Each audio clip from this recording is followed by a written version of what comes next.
Hello friends and welcome to Hitbullseye. My name is Manish and I am back with your weekly dose of current affairs in the first week of November 2022. Some important events have happened in this particular week and we are now past Diwali and news from national and international front have started emerging again. Specifically, some very important international news are there in this week which we will be discussing in this class. So let's get started with the first two news about the joint military exercises. The joint military exercises is an important area from where questions are asked, and first is the Garuda 7 air exercise. So it's a joint air force exercise between the Indian Air Force and one other country. We will find out which country it is.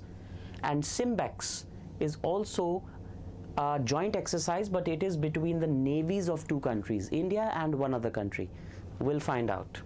So these, then Mamloo Cave of Meghalaya, this has been in news. Why would a cave be in news? We'll try to find out. It's for good reason. Then Sultan of Johor Cup and FIFA Under 17 Women's World Cup. These are the two news from the sports. And Sultan of Johor Cup in hockey and FIFA Under 17 Women's World Cup of football, of course. We will see who are the winners. Then two people in news, one for the good reason and one for bad. Mr. Luiz Inácio Lula da Silva has become the president of Brazil, whereas the steel man of India, Mr. Irani, has passed away. We will see some of the achievements of these gentlemen.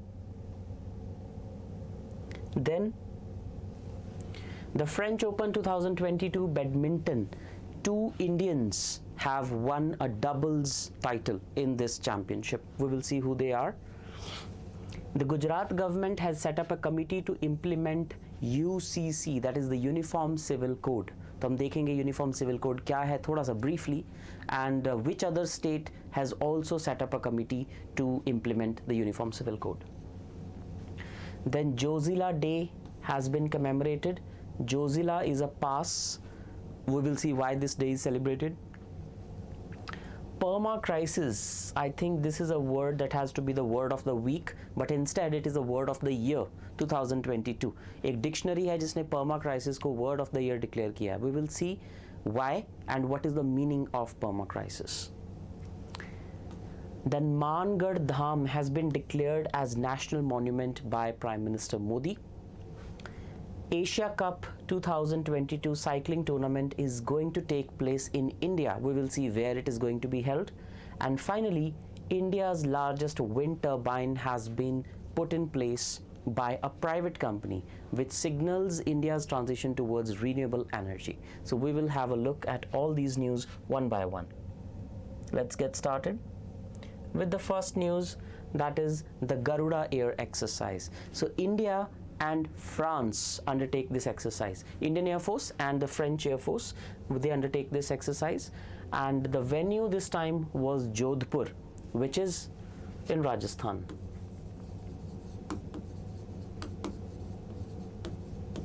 Jodhpur में हुई है ये Indian air force और French air and space force, French air and space force, FASF is there full name.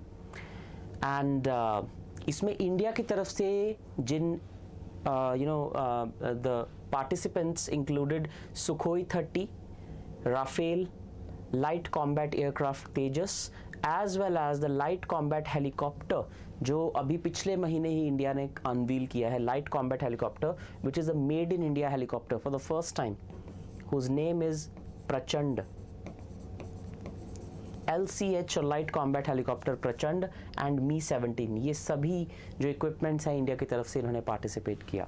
So Garuda, India, France and in Jodhpur. These are all important facts that you should remember.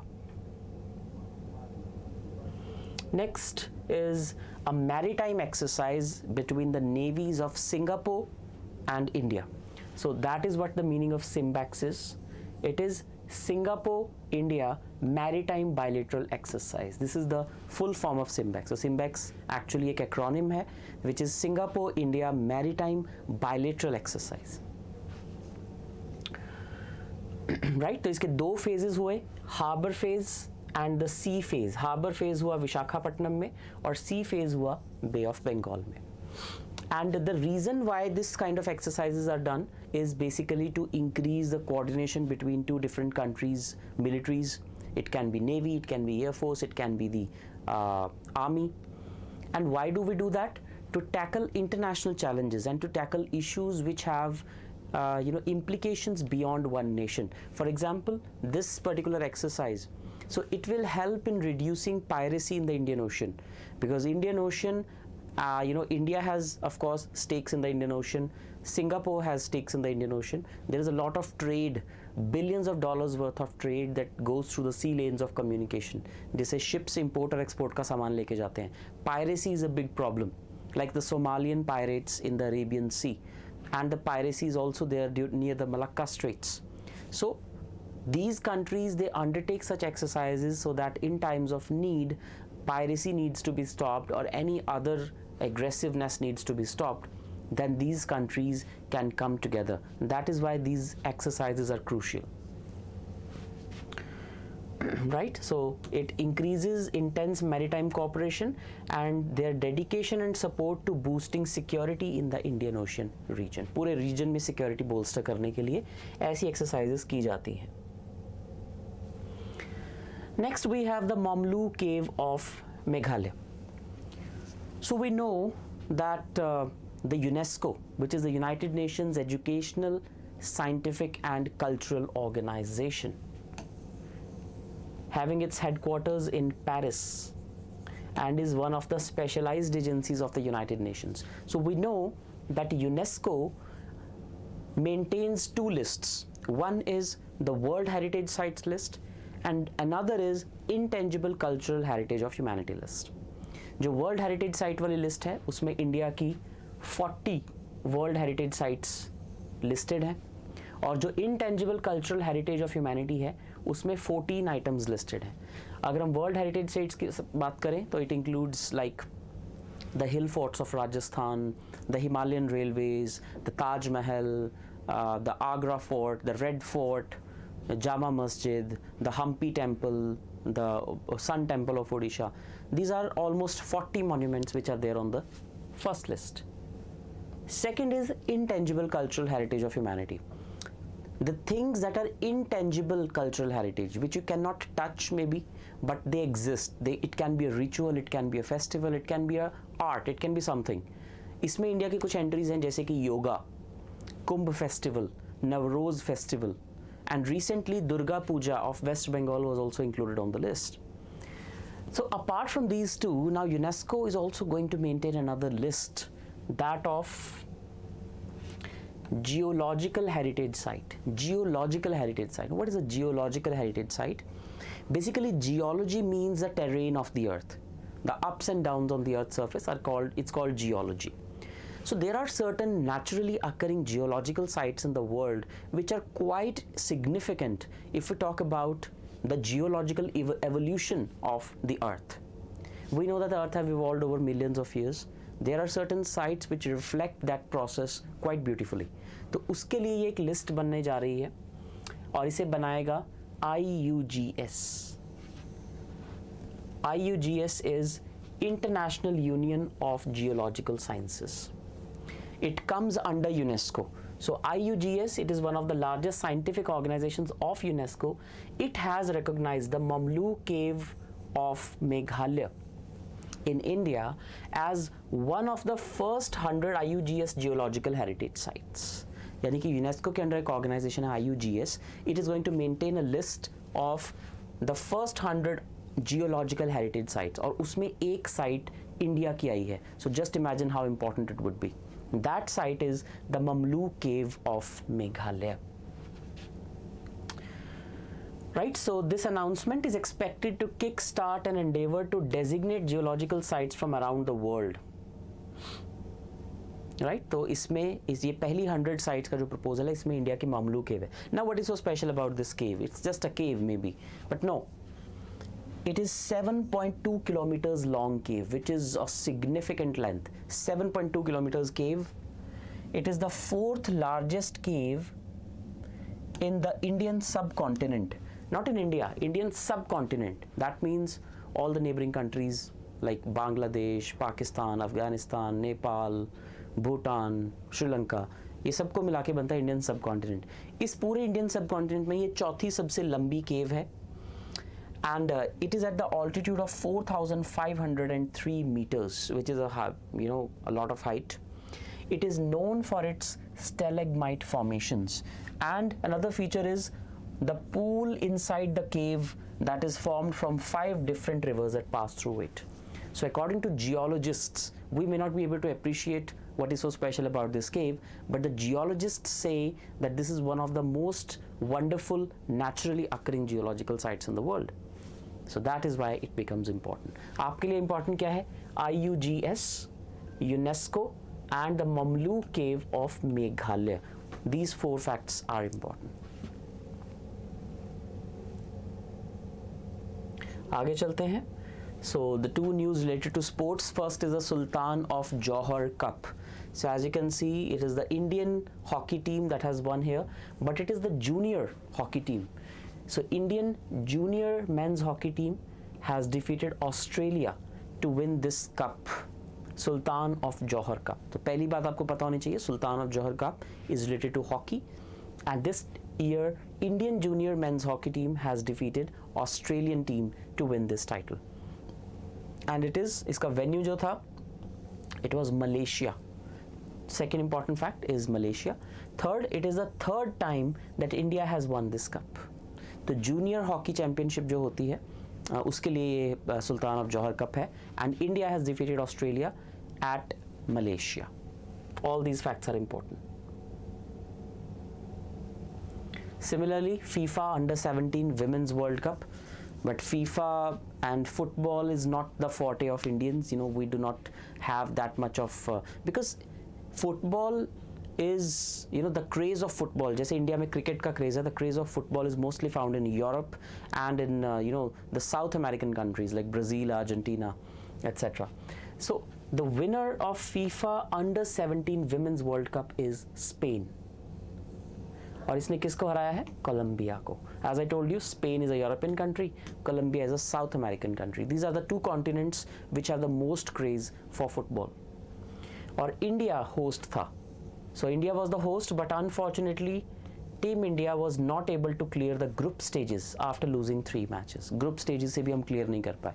But it's all right, it's sport. This man right here is Mr. Luiz Inácio Lula da Silva. He has been elected as the new president of Brazil, which is a South American country. And this is not the first time he has become the president. This is, I think, the 3rd time he has been elected as the president. ये पहले भी 8 साल तक Brazil के president रह चुके हैं, 2003 to 2010, and he is considered a leftist.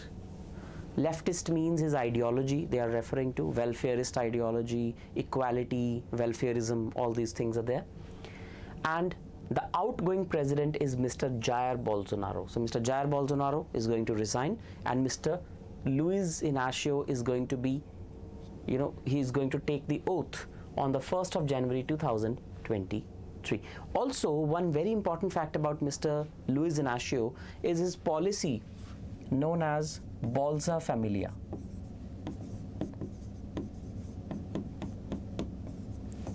Bolsa Familia. Bolsa Familia is a program, an extensive social welfare program that lifted tens of millions of the middle class as well as out of poverty. This Bolsa Familia program is known to lift millions of people out of poverty. It included social welfare in the form of food grains, free food grains, education, healthcare, और इसकी वजह से लाखों लोग Brazil में poverty से बाहर आ गए. They became prosperous. So that is why he's, in fact, he was praised by the then US President Barack Obama significantly, for this particular achievement. So it remains to be seen that now that he has become the president again, whether he will, go ahead with that policy once again, which I think most likely he is going to. Next is this news, unfortunate news about Mr. Jamshed Irani, who was known as the steel man of India. So this man here is Mr. Jamshed Irani, and ये Tata steel के director retire हुए थे. He retired from the board of directors at Tata Steel in 2011. He devoted his entire life to studying metallurgy, steel, and serving the Tata Steel in various capacities. Why he is known as the Steel Man of India? Because of the contribution he has in improving the steel sector of India overall. So he is known as the Steel Man of India, Jamshed J. Irani. He was also on the board of governors of the Indian Institute of Management, Lucknow. IIM Lucknow के chairman रह चुके हैं ये board of governors के. Then he was appointed an international fellow of the Royal Academy of Engineering in 1996. Also, he was conferred the knighthood by Queen Elizabeth in 1997. Knighthood is like one of the highest honors given by the Queen or King of England now, and he was given the knighthood. In 2007, he received Padma Bhushan, the third highest award of India after Bharat Ratna and Padma Vibhushan. And he retired from Tata Steel in 2011. So quite a lot of feathers up his cap, and he has now left. Next is this news, another amazing news from the world of sports. French Open 2022 badminton. ये दो Indians हैं जिन्होंने doubles का title जीता है. Again, India is doing really pretty well in certain sports, and badminton is one of those. So these two gentlemen are Satvik Sairaj Ranki Reddy and Chirag Shetty. So Mr. Satvik Sairaj Ranki Reddy and Chirag Shetty, these two have won the French Open Super 2022 men's doubles title. Right? So this is important fact, this is their first ever Super 750 and second badminton world tour title this year. तो इनका पहला super 750 title है ये इस particular year में, like first ever, not in this year, first ever. There are certain shuttlers who are doing pretty well. Gujarat has set up a committee to implement the Uniform Civil Code. What is a Uniform Civil Code? There are two types of laws. One is the criminal law and one is the civil law. Civil law includes provisions like marriage, divorce, maintenance, inheritance, succession, adoption, guardianship, all these things, like family law as we call it. So in India, every religion have their separate set of laws as far as family matters are concerned. Like the civil law of different laws are different. For example, the Hindu Marriage Act is different, Muslim Marriage Act is different, Special Marriage Act is different, Anand Karaj Act is a separate act. Similarly for divorce, for succession, for adoption, maintenance, everything. So that leads to some deformities because all these laws, or most of these laws, were made before the Constitution came into force, and some even after the Constitution came into force. And we have the Constitution of India as the touchstone at which all these laws should be tested. यानी कि किसी भी law में कोई ऐसी provision नहीं होनी चाहिए जो किसी फंडामेंटल राइट को वायलेट करती हो, और अगर ऐसा है then it needs to be taken care of. As we know that Constitution is the supreme law of the land. So every law that does not conform to the Constitution of India, it has to change. The Constitution will not change itself. वो पत्थर पे लकीर है, वो change नहीं होगा. The law will have to change itself. So if there is some law which is in violation of a fundamental right or any other major provision of the Constitution, it will have to amend itself. Now if we test all the civil laws of different religions at the touchstone of constitutional validity, then there are so many provisions which are disturbing. For example, the instant triple talaq, which was talaq-e-biddat, which was declared illegal by the Supreme Court of India and thereby nullified, the triple talaq banning in 2019. So that was one of the things. There are so many deformities and there are so many illegal provisions in other religions also which need to be taken care of. So instead of doing those things by a piecemeal approach, why not do it in one go? Why not just put all the provisions of all the civil laws in one go and just make it in conformity with the constitution. This is uniform civil code. एक ऐसा law बनाएंगे हम जैसे कि civil procedure code है, वो सब पे एक जैसा अप्लाई होता है, क्रिमिनल प्रोसीजर कोड है, सब पे एक जैसा अप्लाई होता है. Similarly, there is going to be a uniform civil code, and the constitution also talks about it. There is Article 44 of the constitution in the directive principles of state policy, which is although not itself implementable, but it can be implemented if the state wants to do so. State here means the government. It can be the center government, it can be the state government. तो Article 44 directive principle में constitution makers ने ये कहा था that whenever the state deems necessary or the time is right, the state should take steps to implement uniform civil code, which is one of the signs of a progressive society. But शायद हम आज तक उतने progressive नहीं हुए हैं that we can accept what a uniform civil code is. There are a lot of misconceptions among people that once the uniform civil code comes, it is going to dilute our religious practices, it is going to take away the essence of our religion or something like that. Nothing like that is going to happen. It's a legal provision and it is already in place in Goa. Goa, which was ruled by the Portuguese, has a Portuguese civil code which is still in force, and whenever there is a petition in the Supreme Court demanding the state to take action for a uniform civil code, the Supreme Court always takes the example of Goa, कि अगर ये गोवा में अच्छे से काम कर सकता है, then why not in all over India? But of course, anytime the government takes up this issue, it's going to be projected as if the religion is in danger, specifically the minority religions, which obviously is not the case. Nothing of that sort is going to happen. So now certain states have started taking steps. Like first state to do so was Uttarakhand. Uttarakhand ने एक committee बिठाई थी to study uniform civil code, लेकिन ऐसी चीज़ों की problem ये है that they are done just before the elections. अब गुजरात में इलेक्शंस होने वाले हैं, so now Gujarat has such a committee, but once the report comes out nothing, no action is taken on that report.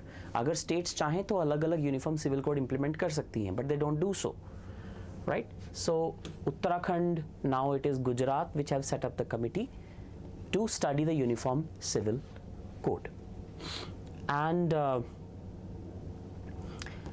retired judge of the High Court is going to head that committee, so it's going to be a legitimate committee, not a political one, right? So this was the news.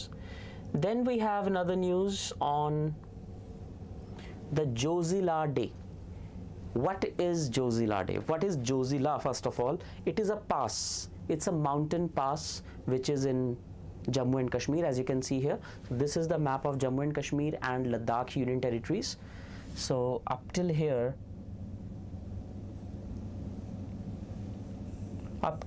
is Jammu and Kashmir, like this. So this area is like Pakistan occupied Kashmir, and this entire area is Ladakh, right? This entire area.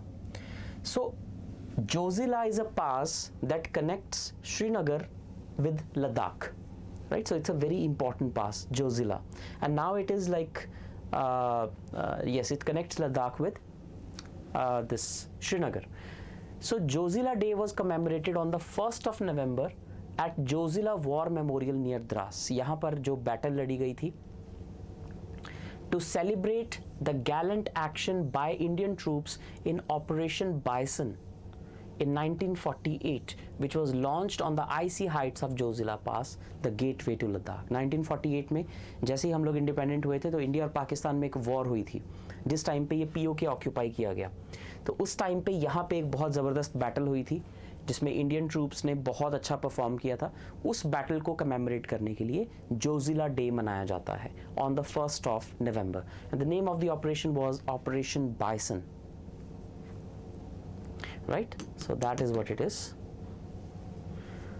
Basically this pass had been occupied by the Pakistani intruders, तो उससे इस पास को छुड़ाया गया था, and that is why we celebrate this day. Next we have the word of the year, perma crisis. Now this is a very ironic word because perma crisis has a negative connotation. It has crisis first of all, right? Perma means permanent. I am reminded of another word that starts with perma, permafrost. Right. So permafrost is like permanently frozen, किसी चीज़ को कहा जाता है permafrost. So perma crisis is an extended period of instability and insecurity. Extended period, इसको क्यों use किया गया है? Why is it a word of the year by Collins Dictionary? This is the annual word of the year of Collins Dictionary. Why are they saying that? Because पिछले 1 साल से 2 साल से almost हम लोग कोविड में हैं, right? So virus is there. Then a lot of challenges on the health front. उसके बाद ये साल शुरू हुआ तो there was a Russia-Ukraine crisis. Then the energy crisis because of the rising crude oil prices, rising energy prices. उसके बाद overall inflation बहुत बढ़ गई है जो कि अभी तक चल रही है. So the spiral effect is कि growth थोड़ी कम होनी शुरू हो गई है. And it is a global phenomenon. It's not happening in one country or another. तो इसलिए perma crisis का मतलब है the continued situation of insecurity and instability.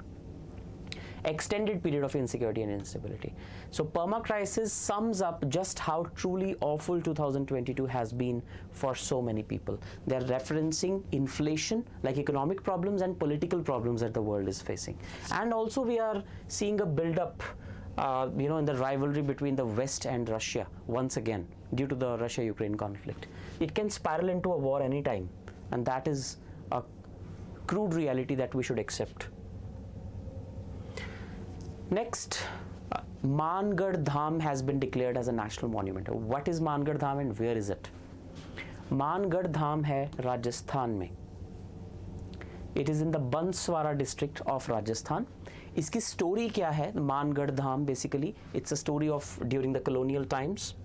It is special importance for the Bhil community. Bhil community जो कि राजस्थान, मध्य प्रदेश और गुजरात, इन तीनों states में भील ट्राइब जो है वो रहती है. सो जब colonialism का टाइम चल रहा था during the fight against the British, the Bhil community and other tribes were also fighting this war. Of course everyone almost was fighting. 17th of November 1913 को there was an incident akin to somewhat like Jallianwala Bagh, I can say, when 1.5 lakh Bhils were performing a rally against the British, where Britishers opened fire at the gathering, and the massacre led to the death of 1500 tribal people. इसका उतना ज़्यादा ये कभी limelight में नहीं आता, I don't know why, but it was somewhat and even worse than the Jallianwala Bagh massacre. तो यहाँ पे 1.5 लाख के करीब लोग इकट्ठा हुए थे ब्रिटिश के अगेंस्ट प्रोटेस्ट करने के लिए. ब्रिटिश ने गोलियां चला दी और 1500 से ज़्यादा लोग मारे गए थे इन 1913. तो यहाँ पे वो एक मॉन्यूमेंट बना हुआ है for commemoration, just like there is one in Jallianwala Bagh. तो उसको नेशनल मॉन्यूमेंट डिक्लेयर कर दिया गया है by the central government. That is the news. Then Asia cup cycling tournament. Cycling में इतना ज़्यादा है नहीं हमारा, we do not pay that much attention, but we are going to host it. So Asia cycling championship जो है ये Kerala host करने वाला है. सो Kerala is going to host it, and Cycling Federation of India of course is a part of it, and this is a qualifier. So whoever scores beyond a particular level, beyond a particular threshold, is going to qualify for the 2024 Paris Olympics from here itself. That is why it is very, very important. And an organizing committee under the chief minister, under the chairmanship of CM Pinarayi Vijayan has been set up. So CM is Mr. Pinarayi Vijayan. तो केरला में ये होने वाला है, ये आपको याद रखना है. And finally, India's largest wind turbine. They say the wind turbine is so huge that it is taller than the Statue of Unity. जो सरदार वल्लभ भाई पटेल की स्टैचू है, स्टैचू ऑफ यूनिटी, उससे भी ऊंचा है ये विंड मिल. और इसका एक blade, it's span is wider than the span of a jumbo jet. That is how huge it is. And it has been set up by Adani new industries limited in Mundra in Gujarat. Generally इतने बड़े बड़े wind mills जो हैं ये on शोर लगाए जाते हैं, यानी कि समुद्र के पास लगाए जाते हैं, because of uninterrupted flow of air. तो वही उसको सस्टेनेबल बनाता है ताकि वो चलता रहे. It is taller than the Statue of Unity and its blades are broader than the wingspan of a jumbo jet. Right? It is in Mundra, Gujarat. Mundra port भी basically वो operate करते हैं. It is 200 meters tall and can power over 4,000 households with 5.2 megawatts of electricity that it can generate. एक windmill से 5 megawatt electricity generate हो सकती है. And these kind of initiatives by the private companies are crucial to India completing its target of renewable energy of 500 megawatts by 2030, right? And most likely we're going to do it. So it is steps like these which are really, really crucial for India to meeting those targets. That is all that we had to do in this video. If you have any suggestions for us, please let us know in the comments below. Also, we will be coming back with a similar video for the second week next week. Thank you so much. This is me, Manish, signing off. Take care.